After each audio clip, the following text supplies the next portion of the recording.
Hello दोस्तों, स्वागत है आप लोगों का मेरे यूट्यूब चैनल पर। और आज हम लोग सेल्फिश रोमांस महानवा का नेक्स्ट चैप्टर एक्सप्लेन करने जा रहे हैं। तो इस चैप्टर की शुरुआत होती है इजियन और ह्योंगडो के साथ। जो इजियन होता है वो ह्योंगडो की तरफ बढ़ता है और खुशी से स्माइल करते हुए उसकी ओर जाते हुए बोलता है कि अरे तुम फिफ्थ फ्लोर पर रहते हो ना, मैं तुम्हें जानता हूँ, उस दिन मैंने तुम्हें देखा था जब तुम शिफ्ट हो रहे थे। जो ह्योंगडो होता है वो कहता है आखिर ये बंदा कौन है, मैं इसे नहीं जानता पर ये मेरे बारे में कुछ तो जानता है। तो वो अलर्ट हो जाता है और कहता है ओ अच्छा, लेकिन तुम कौन हो। तो जो हमारा इज़ियन है वो कहता है कि मैं तुम्हारा नेबर ही हूँ, यही समझो, क्योंकि मैं फोर्थ फ्लोर पे रहता हूँ। जो ह्योंगडो होता है वो कहता है कि फोर्थ फ्लोर मतलब ये मेरे से बस एक फ्लोर नीचे ही रहता है। फिर उसके बाद जो इज़ियन है वो उससे थोड़ी और बातें करने लगता है और कहता है क्या तुम्हें बिल्लियाँ पसंद हैं। जो ह्योंगडो होता है वो सोचने लगता है कि हाँ मुझे बिल्लियाँ बहुत पसंद है, लेकिन वो उससे कुछ बोलता नहीं है फ़िलहाल। वहीं पे जो इज़ियन होता है वो कहता है मदर कैट तो बहुत ज़्यादा फ्रेंडली है इंसानों के साथ, लेकिन लगता है इन बेबी कैट्स को बिल्कुल भी फ्रेंडली होना पसंद नहीं है इंसानों के साथ। वैसे मुझे तो बिल्लियाँ बहुत पसंद है, लेकिन तुम्हें देख के लगता है तुम्हें कैट्स पसंद नहीं होंगी।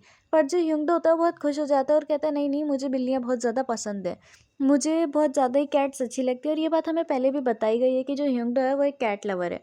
उसके बाद अगला सीन हमें दिखाया जाता है पास्ट का, जहाँ पे जो ह्योंगडो है जब वो यहाँ फिफ्थ फ्लोर पे शिफ्ट हो रहा था तब इस बंदे ने उसको देख लिया था शिफ्ट होते हुए। उस टाइम पे ये बंदा अपनी बहन के साथ किसी बात पे झगड़ रहा होता है, या फिर ये कहूँ कि इसकी बहन इस पे गुस्सा कर रही होती है कि आखिर तुमने ह्यूमन के साथ ब्रेकअप क्यों किया, क्या तुम्हें कोई और लड़की मिल गई है और इसी वजह से तुमने ऐसा किया। तो वो लड़का होता है जो वो कहता है मैं अभी कहीं बाहर जा रहा हूँ अपने दोस्तों से मिलने, तो अच्छा होगा कि तुम अभी ये बकवास बंद कर दो। लेकिन जो इज़ियन की बहन होती है वो कहती है दोस्त कौन से दोस्त, क्या वो लड़कियां हैं। तो वो कहता है मैं दोस्तों से मिलने जा रहा हूँ लेकिन वो सारे लड़के हैं, उनमें से कोई भी कोई लड़की नहीं है। तो अगर तुम घर जा रही हो तो बोलो, मैं तुम्हें आधे रास्ते तक छोड़ दूंगा। लेकिन जो उसकी बहन होती है इज़ियन की, वो बस उससे गुस्सा ही किए जा रही होती है। उसी टाइम पे जो इज़ियन होता है उसने ह्योंगडो को भी देखा होता है, और वो जाने ह्योंगडो को देख के क्या सोच रहा होता है, लेकिन उसके दिमाग में उस टाइम भी कुछ ना कुछ बातें चल ही रही होती हैं। फिर उसके बाद हमें प्रेजेंट टाइम का सीन दिखाया जाता है, जहाँ पे जो ह्योंगडो है और जो इज़ियन है वो दोनों के दोनों ही अपने अपार्टमेंट की लिफ्ट में आ जाते हैं। जो इज़ियन होता है वो कहता है मुझे तुमसे बात करके वाकई में बहुत अच्छा लगा, तुम बहुत अच्छे इंसान हो। वहीं जो ह्योंगडो होता है वो मन ही मन कह रहा होता है कि एक प्यारी सी कैट फैमिली और एक बहुत ज़्यादा फ्रेंडली नेबर। वाकई में मैं जब से यहाँ शिफ्ट हुआ वो बहुत ज़्यादा हड़बड़ी में था, तो मेरा इस बार बात पे ध्यान ही नहीं गया कि यहाँ पे इतनी अच्छी-अच्छी चीज़ें हैं। मैं खुश हूँ कि मुझे एक प्यारी-सी कैट फैमिली देखने मिली और एक अच्छा-सा फ्रेंडली नेबर भी मिल गया।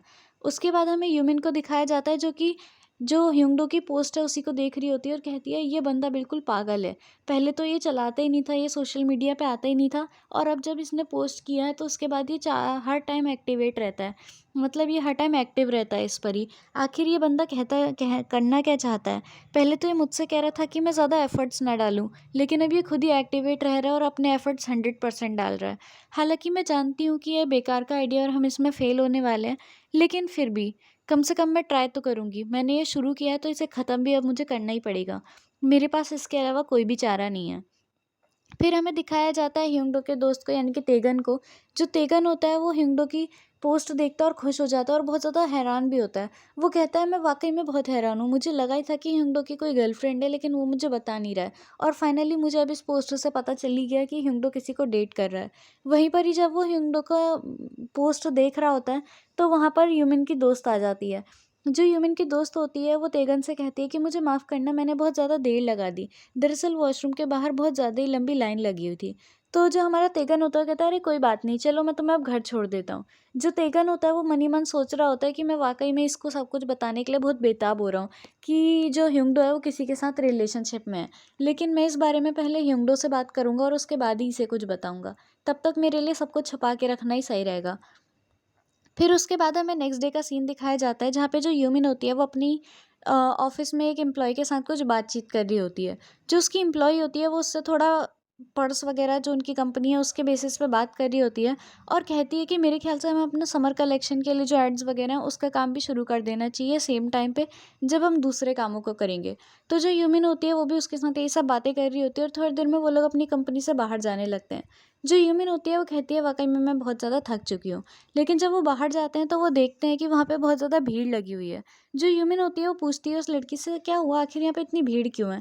तो उन्हें पता चलता है इधर-उधर की बातों से कि वहाँ पे सॉन्ग चान और जो सोजुंग है वो दोनों के दोनों ही आ रखे हैं। वहाँ पे लोग ये भी बात कर रहे होते हैं कि पक्का से इन दोनों को ही मेन रोल मिलेगा। इनके अलावा मुझे नहीं लगता कोई मेन रोल ले पाएगा। और तभी हमें पता चलता है कि जो यूमिन है वो सोजूंग की बहुत बड़ी फ़ैन है। जो यूमिन है वो सोजूंग का नाम सुन के ही बहुत ज़्यादा खुश हो जाती है और कहती है, क्या कहा सोजूंग यहाँ आई है, वाओ मैं भी उसे देखना चाहती हूँ, चलो चलते हैं। लेकिन जब वो वहाँ जाते हैं तो भीड़ की वजह से वो सोजूंग को अच्छे से देख ही नहीं पा रहे होते हैं। उतने में ही जो यूमिन होती है उसकी दोस्त जो कि सोजूंग के लिए काम करने लगी थी, वो यूमिन को देख लेती है और कहती है, हे यूमिन कितने समय बाद मिलना हुआ, वाकई में हम लोग बहुत समय के बाद मिल रहे हैं। जो यूमिन होती है वो भी उसके पास जाती है और कहती है, अरे तुम तो बहुत समय के बाद मिली हो, तुमसे मिलकर मुझे वाकई में बहुत अच्छा लगा, ये बताओ तुम यहाँ क्या कर रही हो, क्या तुम भी सोजूंग को देखने आई हो। तो वो कहती है, मैं तुम्हें सब कुछ बताऊंगी, तुम पक्का से बहुत हैरान हो जाओगी, पर अभी मेरे साथ चलो। जो यूमिन होती है वो कहती है, पर जाना किधर है। पर उसकी जो दोस्त होती है वो एकदम से उसको अपने साथ लेके जाने लगती है। ये सब चीज़ें जो सोजूंग होती है वो भी देख रही होती है। और फिर जो सोजूंग है वो अपनी सेक्रेटरी से कहती है कि आखिर हियंग किधर है। तो उसका जो सेक्रेटरी होता है वो कहता है कि मैं कुछ सामान कार में ही रख के आया था, तो मैंने उसे वो सामान लेने के लिए भेजा है। फिर जो सोजूंग होती है वो कहती है, उसको जल्द से जल्द इधर बुलाओ, मुझे उससे कुछ बातें पूछनी है। और जब सोजूंग ये बात बोल रही होती है तो उसके दिमाग में सिर्फ और सिर्फ ह्यूमन की शक्ल आ रही होती है।